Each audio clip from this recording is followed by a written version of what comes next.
அன்பர்களே, நண்பர்களே, உங்கள் பாலுவின் இனிய காலை வணக்கம்.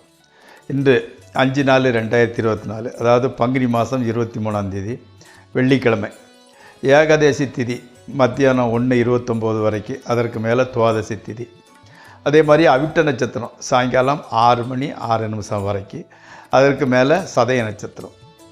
இன்றைக்கி ராகுகாலம் 10:30 மணிலிருந்து 12 மணி வரை.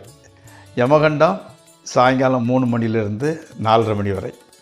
அதே மாதிரி நல்ல நேரம் காலையில் 9:00 10:00 வரைக்கும், சாயங்காலம் 4:30 5:30 வரைக்கும். ஓகே. சந்திராஷ்டிரமம் கடகராசிக்காரங்களுக்கு நீங்கள் அணிய வேண்டிய உடையின் நிறம் வெள்ளை. தவிர்க்க வேண்டியது மஞ்சள்.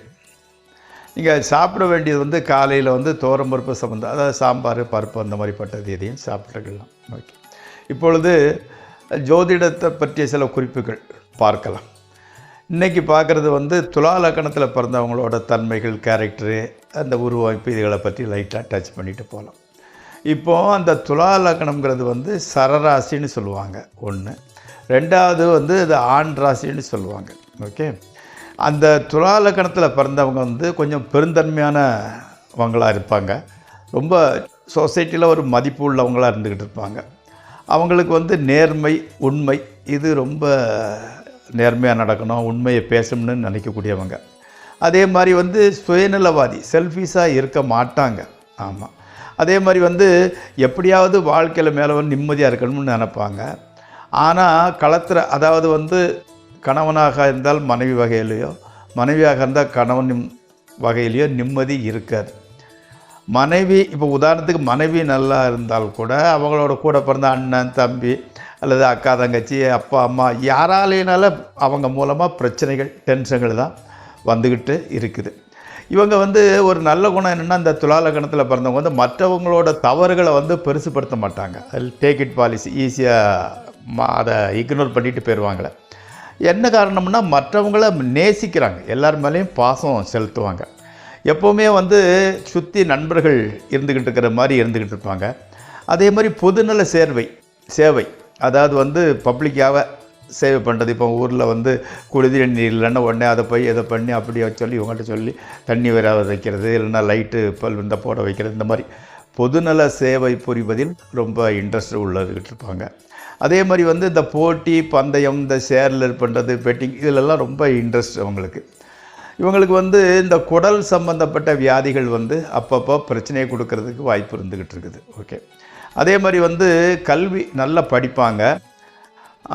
மனசில் மட்டும் சஞ்சலம்னா அப்பப்போ கொஞ்சம் கன்ஃபியூஷன் வந்துக்கிட்டு இருக்கும். அதே மாதிரி மர்மமானவர், எதையுமே கொஞ்சம் மறைச்சி வச்சு விடுவாங்க, எல்லாத்தையுமே வெளியே சொல்ல மாட்டாங்க, கொஞ்சம் மர்மமானவர்னே வச்சுக்கலாமே. அதே மாதிரி சுற்றத்தினர்கள் இவரை எதிரி மாதிரி தான் பாதிப்பாங்க. சுற்றத்தினர்கள் இவருக்கு நல்லபடியாக நடந்துக்க மாட்டாங்க, இவரையும் ஒரு எதிரி மாதிரியே தான் டீல் பண்ணுவாங்க. ஆமாம். இவங்களுக்கு ஆண் குழந்தைகள் தான் ஜாஸ்தி இருக்கும். ஆண் குழந்தைகள் அதிகம் இருக்கிறதுக்கு உண்டான வாய்ப்பு உண்டு. அதே சமயத்தில் தயாள குணம், ரொம்ப இறக்க மனசு, யார் இல்லைன்னு கேட்டால் கூட கொடுத்துருவாங்க, அந்த மாதிரிப்பட்டவங்க. ஆமாம். கல்யாணம் கொஞ்சம் லேட்டாக தான் நடக்கும், தாமதமான திருமணம். அதே மாதிரி எப்படின்னா, பொருந்தாத வயது நிறைய மணப்பர்னா ரொம்ப வயசு சின்னவங்க, இல்லைன்னா வயசில் மூத்தவங்க, அந்த மாதிரி அந்த வேரியேஷன் உள்ள லைஃப் பார்ட்னர் தான் இவங்களுக்கு கிடைப்பாங்க. அதே மாதிரி இவங்களோட பாடி ஸ்ட்ரக்சர் நல்லா கவர்ச்சிகரமாக இருந்துக்கிட்டு இருக்கும். ஆமாம். எப்போதும் சந்தோஷமாக தான் இருப்பாங்க, சுறுசுறுப்பாக இருந்துக்கிட்டு இருப்பாங்க, சோம்பல்தனம்ங்கிறது இருக்காது. ஆமாம். மத்திய வயசுலேயே தலை வழுக்கையாயிரும். ஆமாம், அது ஒரு பிரச்சனை தான் அவங்களுக்கு. ஆமாம். அதே மாதிரி யோசிக்கிறதெல்லாம் பாசிட்டிவாக நல்ல முறையில் யோசிப்பாங்க. அதே மாதிரி ஒரு விஷயம்னா அதை அலசி அரைஞ்சி இது இப்படி இது எப்படின்னு ஒரு முடிவு எடுக்க முன்னு நல்லா ஆராய்ச்சி பண்ணி தான் முடிவு எடுப்பாங்க. எடுக்கும் முடிவு கரெக்டாக சரியானதாகத்தான் இருக்கும். ஓகே. இப்பொழுதே துலா லக்கணத்தில் சின்ன ஒரு ஸ்கெட்சு பார்த்தோம். இப்போது ராசி பலன் நிகழ்ச்சிக்கு செல்வோம். இந்த நான் வழங்கும் அந்த ராசி பலன் நிகழ்ச்சி பயனுள்ளதாக இருந்தால் சப்ஸ்கிரைப் செய்யவும், நண்பர்களுடன் பகிர்ந்து கொள்ளவும்.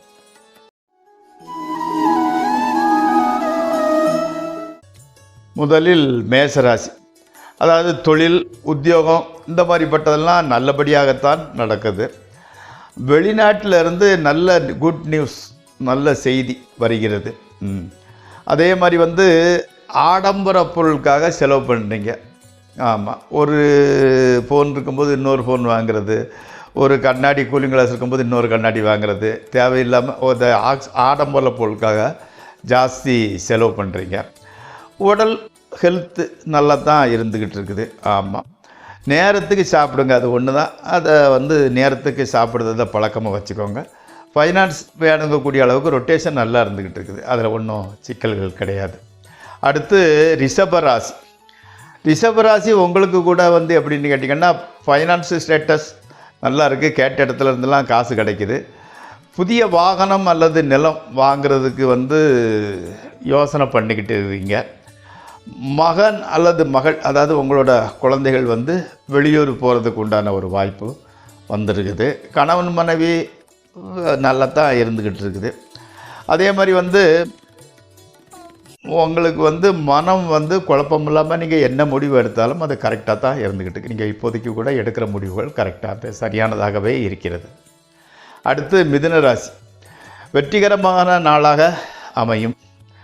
அதே மாதிரி வந்து தொழிலில் வந்து ஓரளவு எதிர்பார்த்த அளவு வெற்றி கோட்டை நெருங்கி விட்டீர்கள். அதே மாதிரி வந்து பணம், வர வேண்டிய பணம் ஓரளவு வர ஆரம்பிச்சிருது. ஆமாம், கலைத்துறையில் உள்ளவர்களுக்கு மிகப்பெரிய வெற்றி காத்திருக்கிறது. கலைத்துறை எதாக இருந்தாலும் சரிதான். அதே மாதிரி வந்து பிரயாணம் வந்து சௌரியமாக தான் இருக்குது. நீங்கள் பிரயாணம் பண்ணிக்கிட்டு இருக்கீங்க. பிரயாணம் சௌரியமாக இருக்கிறதுனால மனசு கூட மகிழ்ச்சியாக தான் இருந்துக்கிட்டு இருக்கு. அதனோட அசௌகரியங்கிறது தெரியலை. அடுத்து கடகராசி. கொஞ்சம் டல்லான நாள் தான் இன்றைக்கி உங்களுக்கு. மனக்கத்தில் கவலை, உடம்புல வந்து கொஞ்சம் டல்லாக இருக்கிறது, கொஞ்சம் டல்லாக இருந்துக்கிட்டு இருக்குது. அதே சமயத்தில் வந்து மனைவியின் ஆறுதல் வார்த்தை உங்களை வந்து ஒரு தெம்பை கொடுக்குது. அவங்க வந்து நீ எதுக்கு கவலைப்பட்டால் எல்லாம் நல்லதே நடக்கும், உனக்கு சாமர்த்தியம் இருக்குது, எப்படி நீங்கள் அதெல்லாம் பிரச்சனையை தாண்டிடுவீங்கிற மாதிரி அவங்க ஆறுதலாக சொல்கிறது, உங்களுக்கு தெம்பை தருகிறது. அதே மாதிரி வந்து வாகனத்தை வந்து வெஹிக்கிளை வந்து டெக்கரேஷன் பண்ணுறதுக்கு டெக்கரேஷன் அது எக்ஸ்ட்ரா அது வைக்கிறது இது வைக்கிறதுக்காக செலவு பண்ணுறீங்க. ஆமாம், அதே மாதிரி வந்து படிப்பை முடித்தவங்களுக்கு வேலை இன்னும் கிடைக்கல, முடிச்சுட்டு சும்மா இருக்கிறாங்க. அதே மாதிரி கால்வலி கொஞ்சம் பிரச்சனையை கொடுத்துக்கிட்டு இருக்குது, பாதத்தில் கொஞ்சம் வலி இருந்துக்கிட்டு இருக்குது. அடுத்து சிம்மராசி. அதே மாதிரி வந்து எப்படின்னா வேண்டாத அலைச்சல், அதனால் உங்களுக்கு போன காரியம் அலைச்சல்னால சக்ஸஸ் ஆகலை, அதனால் வந்து உங்களுக்கு டென்ஷன் இருக்குது. மனைவி மூலம் அதிக செலவு, அது மருத்துவ செலவாக இருக்கலாம், மேக்கப் செலவாக இருக்கலாம், மனைவி மூலமாக அதிக செலவு வருகிறது. பேச்சை மட்டும் குறைச்சிக்கிட்டீங்க. ஆமாம், அதே மாதிரி வந்து நீங்கள் தேவைப்பட்ட பணம் வந்து எங்கேருந்து எப்படியோ அது வட்டிக்கோ இல்லைனா கைமாற்ற வாங்குறீங்களோ தெரியலை, பணம் வந்து வந்துக்கிட்டு தான் இருந்துக்கிட்டு இருக்குது. பூர்வீக ஊருக்கு போயிட்டு வரணும், அங்கே உள்ள சாமியை பார்க்கணும்னு நினச்சிக்கிட்டே இருக்கிறீங்க, அது தடங்களாயே போய்கிட்டு இருக்குது. அது எப்போ உங்கள் போயிட்டு வரீங்களோ அப்போ உங்கள் டைம் சேஞ்சஸ் ஆகிறது மாதிரி கணக்கு வச்சுக்கலாம். அடுத்து வந்து கன்னியாராசி. கன்னியாராசிக்கு வந்து எப்படின்னு கேட்டிங்கன்னா, இன்றைக்கி வந்து வெளியே தங்க வேண்டிய ஒரு சூழ்நிலை வருது. போன காரியம் நடக்கலை, அதனால் அங்கேயே தங்க வேண்டிய சூழ்நிலை இருந்துக்கிட்டு இருக்குது. வேலை இல்லாதவங்களுக்கு வேலை கிடைக்கிறது இன்னும் கொஞ்சம் டிலே ஆகுது. ஆமாம், அதே மாதிரி வந்து சில வாலிபர்களுக்கு காதல் பிரேக்கப் ஆகிறதுக்கு வாய்ப்பு இருந்துக்கிட்டு இருக்குது. கொஞ்சம் மனக்கவலை, மனம் வந்து நனந்ததையே நினச்சி கொஞ்சம் வருத்தப்படுது. அம்மாவுக்கு ஹெல்த்து ஆரோக்கியம் நல்லா இருந்துக்கிட்டு இருக்குது. அதே மாதிரி வந்து வேலைக்கு லீவ் போட்டுடலாம்ங்கிற மாதிரி மனசு ஓடிக்கிட்டு இருக்கு. ஒரு சோம்பல்தனம் தான். லீவ் போடுறதாக இருந்தால் போட்டுக்கோங்க, ஒன்றும் பிரச்சனை இல்லை. அடுத்து துளாராசி. துளாராசிக்கு வந்து எப்படின்னா உங்களோட போட்டியாளர்களை நீங்கள் வெற்றி கொள்கிறாங்க. அது வேலை பார்க்குற இடத்துலையும் சரி, பிஸ்னஸில் இருந்தாலும் சரி, படிப்பில் இருந்தாலும் சரி, உங்களோட போட்டியாளர்களை நீங்கள் ஜெயிக்கிறீர்கள். ஆமாம், ஃபைனான்ஸ் ஸ்டேட்டஸ் ஓகே. ஆமாம், சைடு பிஸ்னஸ் ஆரம்பிக்கணும்னு நினச்சிக்கிட்டீங்க, அதை ஆரம்பிச்சிடுறீங்க. அது நல்லா தான் நடக்கிறது மாதிரி பிக்கப்பு ஸ்டார்டிங் நல்லா போய்கிட்டு இருக்குது. குடும்பத்தில் வந்து நடக்க போகிற ஒரு மங்கள காரியம் நடக்க போகுது, அதுக்காக நீங்கள் வந்து இப்போவுமே அந்த வேலையை ஸ்டார்ட் பண்ணுறீங்க. கணவன் மனைவி உறவு நல்லா தான் இருந்துக்கிட்டு இருக்குது. அடுத்து விருச்சிக ராசி. பழைய சம்பவங்களை நினச்சி மனம் வந்து சந்தோஷம், பழசை நினைக்கும் போதெல்லாம் மனசுக்கு வந்து சந்தோஷப்படுறீங்க. ஆமாம், இந்த வேர்க்குரு, இந்த தோலில் சின்ன அலர்ஜி மாதிரி உள்ளது, கால் வலி, இந்த மாதிரி சின்ன சின்ன பிரச்சனைகள் வந்துக்கிட்டு இருக்குது. வெயிலில் அலைகிறத வெயில் உடம்புல படாமல் பார்த்துக்கோங்க.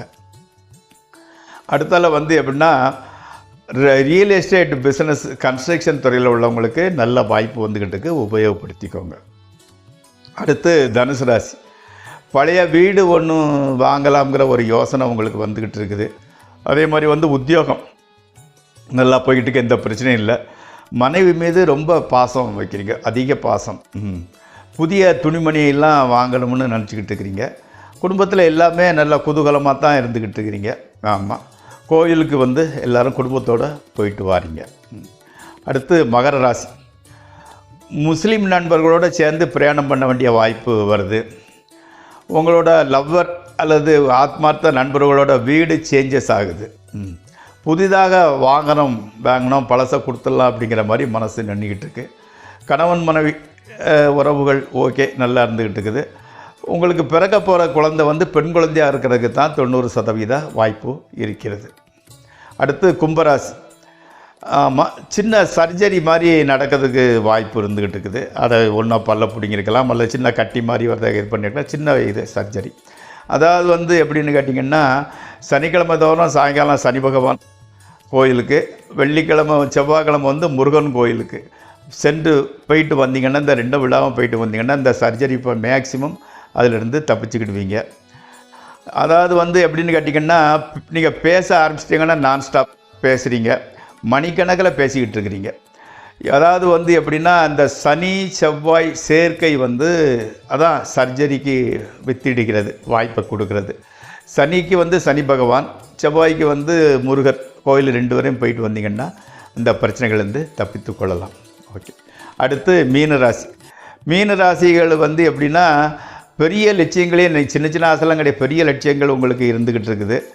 உத்தியோகத்தில் ஓரளவு மனநிறைவு, சந்தோஷமும் பிரச்சனைகளும் சேர்ந்தே வருது. ஒரு நாள் சந்தோஷமாக இருக்குது, மறுநாள் சின்ன பிரச்சனை வருது, அதை அந்த மாதிரி சேர்ந்தே வருகிறது. ஆமாம், புதுசாக எதையும் கற்றுக்கொள்ளணுங்கிற ஒரு கோர்ஸோ அதோ இதோ படிக்கணுங்கிற எண்ணம் இல்லை. ஏன்னா மனம் ஒரு நிலையில் இல்லை இல்லையா, பரவாயில்ல, மனம் அமைதிப்படும் போது நீங்கள் கற்றுக்கிடலாம். ஆமாம், அதே மாதிரி வந்து எப்படின்னா, அந்த ஆடம்பர செலவு வந்து கொஞ்சம் ஜாஸ்தி ஆகிட்டு இருக்குது.